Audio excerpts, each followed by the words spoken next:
Hi guys, तर आमच्यासारख्या ज्या ब्राईड टू बी आहेत ना, त्या काय करतात, दुकानात जातात, साडी विकत घेतात, ड्रेस विकत घेतात, इंस्टाग्रामवरती येतात आणि त्या साडीवरती त्या ड्रेसवरती कसं बरं मेकअप लुक केलं पाहिजे हे सर्च करतो आम्ही. आणि त्यानंतर खाली मुवांची लिस्ट येते, मुवांनी केलेले मॉडेलवरचे मेकअप लुक येतात आणि त्याच्यातला एखादा जो लुक आहे तो आपल्याला प्रचंड आवडलेला असतो आणि आपल्याला वाटतं की आपल्या स्पेशल दिवशी आपण असंच दिसावं. मग आपण त्या मुवाच्या डीएम मध्ये जाऊन विचारतो की या मेकअप लुकचे काय बरं चार्जेस असतील. आणि एकदा का तुम्ही असा प्रश्न विचारला की त्यानंतर तुम्हाला भरपूर असे डी फेकून मारले जातात.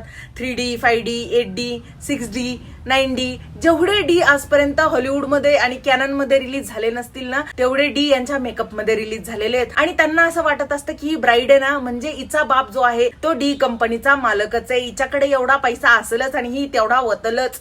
म्हणजे ते पार तुम्हाला सांगते, तुमच्या खिशाला पार चट्टा लावणार म्हणजेच लावणार. मी तुम्हाला सांगते, एवढे डी आम्हाला विकू नका. आमच्या बापाच्या खिशाला दिवसा ढवळ्या डे आणि नाईटला शिफ्टला काम करावं लागेल गाईज.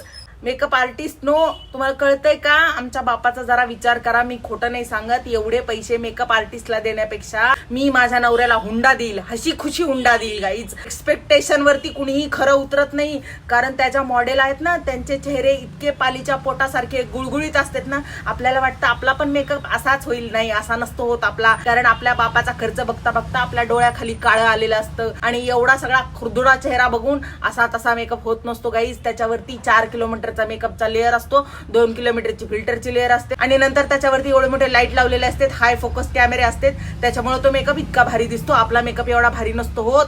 कळतंय का तुम्हाला?